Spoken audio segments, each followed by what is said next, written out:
Never the Same, Chapter 3. I slowly open my eyes, mind groggy from the sleeping. My stomach growls in complaint of not having had food. The first thing that enters my vision is the armchair I'm sitting in. What on earth? I glance at the time and am given a large jolt of shock. It's 11 a.m. How on earth did I sleep this long in my armchair? Why does my stomach ache? Then it all starts coming back to me. Again, I look at the dragon painting, and I nearly faint from shock. The dragon is halfway out of the painting. I watch as it ever so slowly comes out, as if my world's atmosphere is like honey or another thick substance that would slow movements. I continue to stare at the dragon in shock as I begin to come to terms with my fate. I'm dead. Really, truly dead. My parents aren't home, and I'm stuck with a dragon that wants to kill me. Suddenly, a ping noise. However, I'm too afraid to go to get the phone, lest the dragon's actions are a trap to make me think it is slow. I don't like this. Everything about this dragon painting has changed in 3 days. That's way too out of my comfort zone. Eventually, I grow tired of my stomach's complaints about not having had food. Signing defeat, I stand up and walk to the door. The dragon's eyes continue to follow me. I put my hand on the door handle, and the dragon lets out a terrifying hiss. I slowly remove my hand from the door handle, and the dragon stops hissing. I look at it and notice that the usual bright green has been replaced by a venomous green. The green eyes of the dragon seem to be able to change in tones. I walk back and sit in the armchair. The dragon's eyes revert back to their normal, light green state. What the hell? I can't leave my room now? That sucks. I glare at the dragon and it looks at me. Our staring contest is interrupted by a ping from the blasted phone.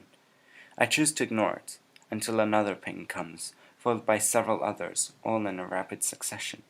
It's my parents! Oh great, what am I supposed to do? I look at the dragon and see the hidden laughter in its eyes. It's mocking me. This causes me to get angry and I march to the table, grab my phone and then return to the armchair. I unlock the phone and see the messages. Are you kidding me? I go through all that stress for it to be one of the fools in school asking for what the homework is.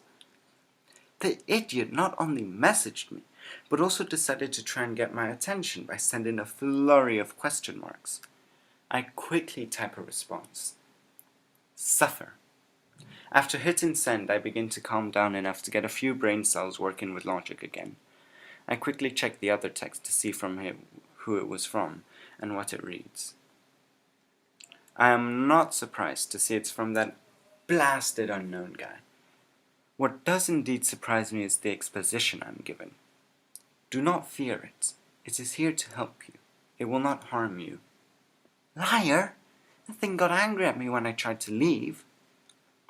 I look at the dragon and gasp. Only the tail remains in the painting.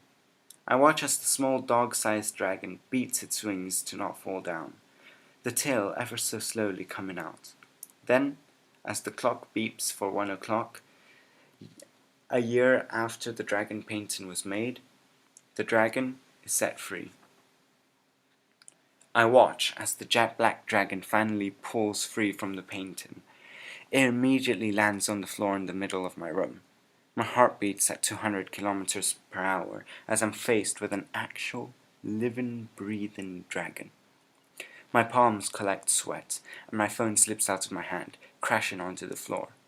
The noise brings the dragon's attention to the phone, then to me. I gulp. I'm gonna die.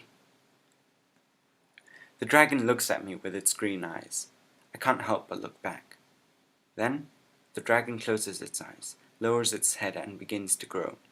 I stare in astonishment as the small dragon grows from the height of around 25 centimeters to a height of 1 meter.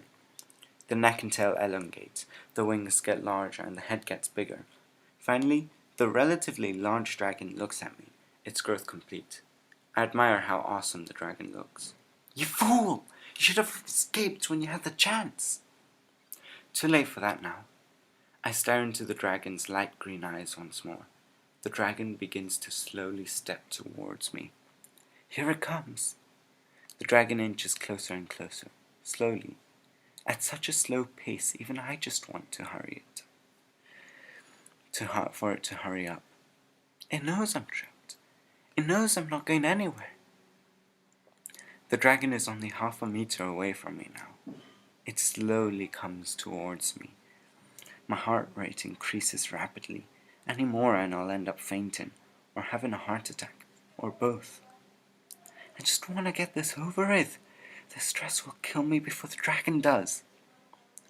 I back up as much as I can. The dragon places a paw on the armchair, making the head slightly taller. Why me?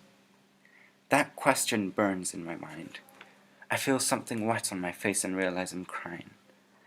The dragon's face is now inches away from mine. I close my eyes. Just end me. The dragon, very contrary to what I am still thinking, does not kill me. Instead, it rests its head on my hair and the rest of its body on mine. What? All to my confusion, the dragon starts glowing. I suddenly feel paralyzed and start panicking at the thought. I can't move! What the hell? What's happening? My body starts to absorb the dragons, sending my mind into a state of confusion, panic, and stress. Added with all the stress from the entire weekend, it sums up to something greater than my mind can handle. I faint. I slowly regain consciousness, my head spinning from what just happened. I do, however, notice I'm in bed. What? I thought I was in my armchair. I glance at the dragon painting out of a newly formed habit. However, the painting is just as it was before, a jet black dragon spreading its wings wide as it flies upward. Its front and hind legs are dangling down, and its tail is also pointing down. Wait, what? How's that even possible? Did I dream that this happened? I sigh in relief and get up from the bed. I go to the bathroom with one clear goal in mind, to clear my bladder. Washing my hands, I study myself in the mirror. My hair is pretty messy and langs over my eyes. I turn off the tap and dry my hands before attempting to comb my hair with my hands. I look back at the mirror, and something I see makes me freeze. What happened to my eyes?